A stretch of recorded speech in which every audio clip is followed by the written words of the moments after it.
Hello, and welcome to Mark's Excel Tips.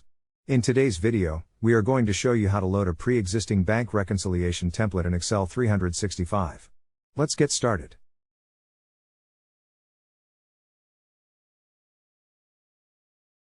To get started, click on File. On the home screen, click More Templates. In the search box on the left, type in Bank Reconciliation. Hit Enter or click on the search icon.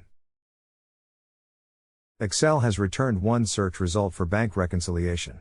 Click on it to open this template.